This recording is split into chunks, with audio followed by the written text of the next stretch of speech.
சமூக நீதி என்பது சோசியல் ஜஸ்டிஸ் ஃபார் ஆல். எல்லா சமுதாயத்தினருக்கும் சமூக நீதி தேவை.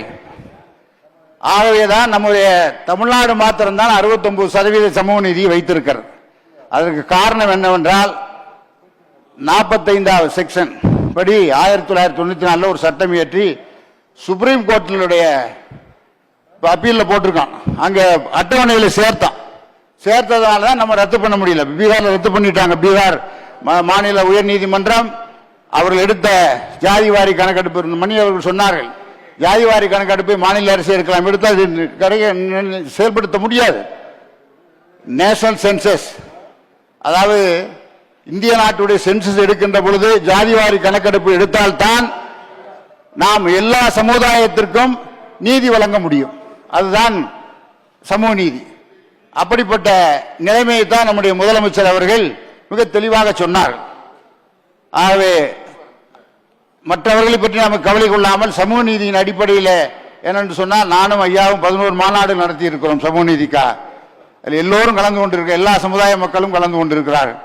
ஆக அப்படிப்பட்ட ஒரு நிலைமை வரக்கூடாது என்பதற்கு எல்லாரும் தமிழ்நாட்டை பொறுத்த மட்டும் பல்வேறு சமுதாய அமைப்புகள் இருக்கிறது, பல்வேறு ஜாதி மக்கள் வசிக்கிறார். ஆகவே அனைவருக்கும் சமூக நீதி கிடைக்க வேண்டும் என்றால் ஜாதிவாரி கணக்கெடுப்பு அவசியம் என்பது, ஜாதி என்பது யாருக்காக தனிப்பட்ட மனிதனுக்காக நான் பேசவில்லை, இருக்கின்ற தரவுகளை வைத்து அவர்களுடைய வாழ்க்கை தரத்தை வைத்து நாம் முன்னேறுவதற்கு ஜாதியை பயன்படுத்துகிறோம். அவ்வளவுதான். சமூக நீதி இவ்வளவு பேர் இருக்காங்க, இவ்வளவு பேர் இருக்காங்க, இதுல இவ்வளவு பேர் இருக்காங்க, ஜாதியில் பல்வேறு ஜாதிகள் இருக்கின்றன. ஆக அந்த அடிப்படையில் எடுப்பதற்கு ஜாதிவாரி கணக்கெடுப்பு தேவை. அதை மத்திய அரசு செய்ய வேண்டும். அவருடைய கூட்டணியில் இருக்கிற நண்பர்கள் தயவு செய்து நம்முடைய பாட்டாளி கட்சி நண்பர்கள் நம்முடைய மோடி அரசை வலியுறுத்தி அந்த திட்டத்தை செயல்படுத்துவதற்குரிய வழிவகை செய்ய வேண்டும் என்று நான் அன்போடு கேட்டுக்கொள்கிறேன். இந்தியா கூட்டணி என்பது நம்முடைய தலைவர் தான் ஆணிவேர். நம்முடைய தளபதி முதலமைச்சர் என்பது இந்தியா கூட்டணி ஆணிவேர். அது ராகுல் காந்திக்கும் தெரியும், எல்லாருக்கும் தெரியும். இங்கே வாக்களிப்பது என்பது உதயசூரியனுக்கும் கைக்கும் தான் ஒழிய நபர்களுக்காக அல்ல. கூட்டணி கட்சிகள் நபர்களுக்காக ஒரு பக்கம் வாக்குகள் விழுந்தாலும் அதில் யார் நிற்கிறார்கள் என்று பார்த்துத்தான் வாக்களிப்பார்களே தவிர மக்கள் ஏதோ தனக்காக வாக்களிப்பதாக யாரும் நினைக்க வேண்டாம் என்று அன்போடு நான் கேட்டுக்கொள்கிறேன். ஆகவே என்ன சபாநாயகர் சொல்லுங்க, வெள்ளடிச்சல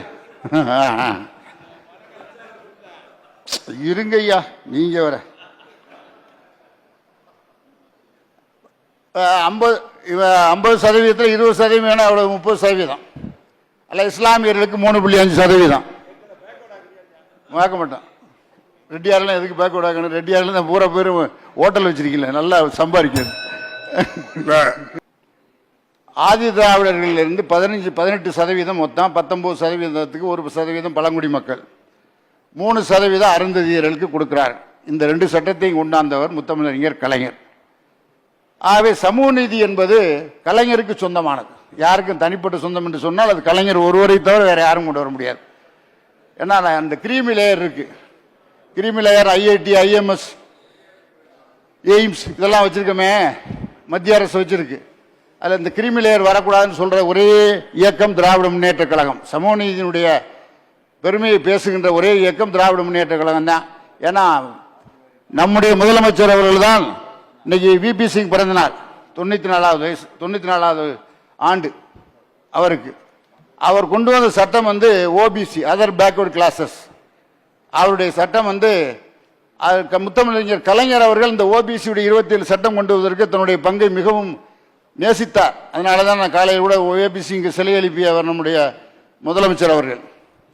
அந்த அடிப்படையில் VP சிங் அவர்கள் நாம் ஏன் போற்றுகிறோம் என்று சொன்னால், ஒடுக்கப்பட்ட சமூகங்கள் எல்லாம் நாம் இன்றைக்கு உயர்நிலை அடைவதற்கு மத்திய அரசினுடைய பதவிகளில் வர வேண்டும் என்பதுதான் நம்முடைய விருப்பம்.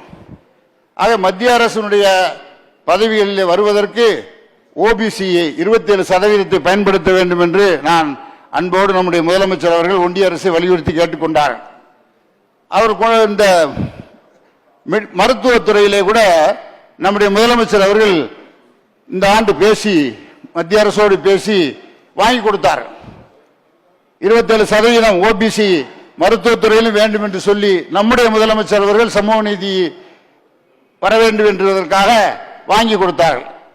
என்ன 7.5% கொடுத்தது போக நம்முடைய தமிழ்நாட்டில் 27% ஓபிசிக்கு மருத்துவத்துறையில் வாங்கி கொடுத்தார்கள் நம்முடைய முதலமைச்சர் அவர்கள். அதற்காக சமூக நீதி வரலாற்றில் அவருக்கு ஒரு தனி இடம் உண்டு.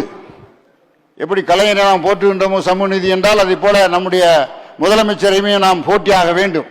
அந்த அடிப்படையில் நம்முடைய முதலமைச்சருக்கு ஒரு தனி இடம் உண்டு சமூக நீதியிலே என்பதை நான் தெரிவித்துக் கொள்கிறேன்.